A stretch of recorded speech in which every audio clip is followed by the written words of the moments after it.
Good morning, everybody. I'm Mary Catherine, and welcome to my own little house. And I apologize still for my voice. It's a bit low. I'm feeling much, much better. It's really just low voice congestion, maybe? Anyway, so we're going to do another video today. I'm going to be plying these pastel naturally dyed yarns that I've been working on for a while. I want to get them off my wheel and get the yarn finished. And then we'll look at a pair of socks.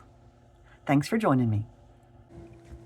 I am finally done spinning 2 bobbins of this gently muted natural dyed fiber. It's such a collection of different fibers. Oh, it's like Jacob and Romney and Cheviot and Shetland and Finn and everything else. This is the first one I did, and this is the second. I hope they're somewhat balanced. I'm just about to put them on the spinning wheel and ply them together, and hopefully they will look like this, I think. I'm at one of those stages where it's been a long time since I've worked on some of these projects, and I've kind of forgotten what I was doing. This is a shawl that I'm knitting on some really big needles. Those look like they're maybe 15s or something like that. Let me see if I can find an edge. Yeah, okay, so you can see I'm doing a little bit of purl and then some knit and back and forth, give it some texture. I thought I remembered that I stopped knitting because I ran out of yarn, but then I don't know why I didn't use this. Is this different? It looks like it's pretty much the same. Is it the same as these? I couldn't tell ya. I don't remember. I need to go back and watch my own videos, don't I? Talk about UFOs. There's one back there. That's a bag of a pair of socks. I finally got back to them last night and reminded myself where I was in the pattern. Oh my goodness, that was challenging. I was just starting the gusset, I hope. I think I'm doing that right. So anyway, we'll go ahead and ply these together, put this with this yarn, hope it goes well, maybe finish this shawl. If I don't like the shawl, I've got so many shawls, I might just pull it all out. I'm thinking about, should I start weaving again and start weaving some shawls instead of knitting them? Just can't decide. Do y'all have an opinion about that? I'm wondering. Oh, I know why that fell over. It was on the wrong end. Okay, so there they are. They really do look pretty. I think my favorite color is this. It's not a lichen. That is the first yellow onion. There's some more of it right there. It is, I don't know, I just really like it. I like all of them.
That was a very quick first pass down the bobbin. You never know when you ply which colors in this kind of a color block method that I'm using, which ones are going to go together. This gives me a little bit more of a barber pole effect with the darker lichen, and some of the green. This is probably some of that green, yellow onion with maybe some of the yellow. That could be daffodil. This is almost two yellows together. If you look quite carefully, you can tell that one of them is a little more brown than the other. I do love these pastels. And then at this point, some more of the brown came in. So we'll have a lot more variety as we go on with some grays and blues and more green and different lichens. But that's the beginning of it.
I did want to mention when I first started plying on this, you may have noticed in some of the footage, I think I'll leave it in there so you can see it, that I was struggling sometimes when you take off your tension and you change everything, you go from spinning one way to plying the other direction, and you have to reset your tension. And I have a Scotch tension with a little string and a spring and a little dowel knob. And so you're trying to reset your tension, and it's been perfect the whole time you've been spinning. But now that you're plying, you have to reset it. And I often set it too tight. And that's what was going on with that. And when your tension is too tight, the whole wheel feels tight. And you're trying to get the wheel to pull in your plied yarn, but it won't. And it won't ply it either. And so you kind of pull it back out to give yourself some extra, and you realize it's not even plied. And that's because the tension is so tight, it's trying to pull that stuff in. And it can't, because you're holding it back to try to get it to ply, and it's trying to pull it in. So you've got this, tension between you. So just loosen up your tension. You have to play with your tension sometimes with a wheel. The older the wheel, probably the more you have to play with it. I've learned, and as your bobbin fills up, your tension amount has to adapt too. And I've learned over time kind of what that little springy twine needs to feel like for the right tension, but I don't always get it right. And you can tell I am so much better. I can actually talk and get up and do stuff. I was very ill this week. I think I had RSV, which I don't know that I've had before. It just feels like a terrible flu. But I am on the mend. So hopefully I'll get back to my projects. And I'll keep on sharing with you different spots on this ply so you can see the various combinations of the singles as they go together. Now here's the second pass back down the bobbin. You can see that there's some green here with maybe some lichen, or there, getting into some yellow. This is some yellow, and I'm thinking that is dandelion with the black bean that gives you just a real pale bluish gray. And then we get down to a darker lichen down here. So real pleased with that so far. Comparing it with this ball, which had some of that dark brown in it, it's not dye, that's just brown fiber. And the pink, of course, is avocado. I don't have any avocado in this, so I really but I think that this is the same type of yarn, this, muted pastels.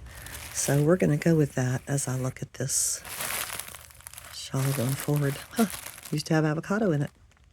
Okay, here's the first plied bobbin. I tell you, when you ply, the bobbins fill up so fast. This was just 3 passes. When you're spinning and when you're plying those singles, they look like they're so thin, but they've been under tension and pressure and they've been compressed on the single bobbin. And then when you ply them together, they just like floof up. I'm not really sure how that happens. But anyway, so here you go. There's a good bit of yellow onion on this end. You can see the green here, probably with some yellow. I really, really love the deepest lichen, which is that darkest orange there. That's also with some yellow dandelion. And then here at the end, I had some, that looks like it's probably yellow onion. Oh, there's some VM stuck in there. Oh, with some of the black bean. Isn't that pretty? So, I'm going to leave this on here, probably tape this end to the top to keep some twist in there, and then I'll apply the rest of it onto another bobbin. I nearly overspilled my end down here because my mind was wondering. I was remembering the last time that I bought some new bobbins for my Kromsky wheel and thinking, oh, do I want some more bobbins? Isn't it nice to have extra bobbins? So I was thinking about bobbins and I got distracted and I nearly overfilled one end. All right, so more applying to come. I thought I might mention too about how far your fiber goes. I've been working with just a selection of the fiber that I did natural dyeing on. I had some of this. You see, I've got a lot of it left over. I've got a little bit of black bean left over still.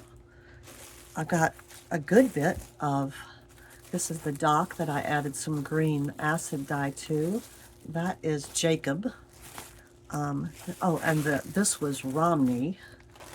I don't know what this was. Sometimes when I'm spinning, I can tell if it's something I ordered from the Woolery, which is a finer roving, a thinner roving, and in good shape, and the stuff that I cleaned myself, which has more VM left in it. Did I label this? Oh, I did. Okay, this is Jacob, and this is dandelion. Dandelion, yes. Okay, I have a lot of dandelions in our yard, so this is the yellow I was using. There's some more. Actually, this is lighter. Of course, I did various washes, passes with my dyes. And then this brown. Oh, that's not yellow onion. That's red onion. This is one of my favorites. The one I've been saying is red onion. As yellow onion is actually red onion. Well, anyway, not that it matters much. And I don't know. This is definitely from the Woolery. I think, yes, but I don't know what kind it was. Probably buried deep back in some of my videos. So I still have lots of this left over, and I've been working on this one spinning plying thing for quite a while. So all that to say, and let me show you, I'll put it right here. Let me show you the rest of the fiber I still have on my shelves over here behind my spinning wheel. I could be spinning for the rest of the year and not dye anything and not buy any more wool. And I will tilt this up and show you those bags up on top on that shelf. That's all fleeces that need to be cleaned. I think they're, I don't think they're cleaned yet. I think I've skirted them, scoured them, picked off the excess, but still haven't gotten around to them.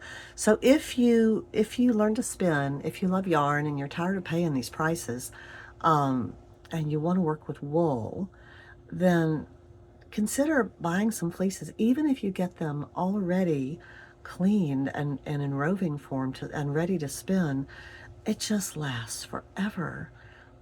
Such a long time. I've got so much fiber in the studio. So even though a spinning wheel may be expensive, making yarn is very cost effective, I think, for how far the fiber goes.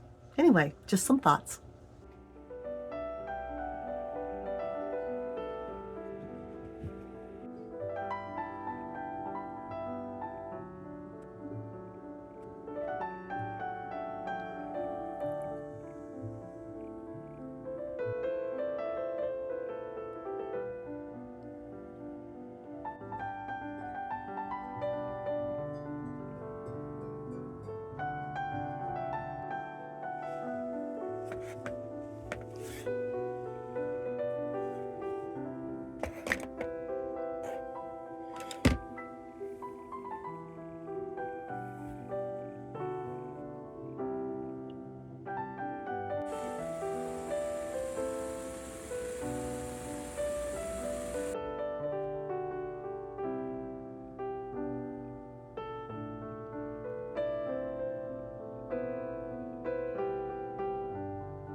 So, what do you think?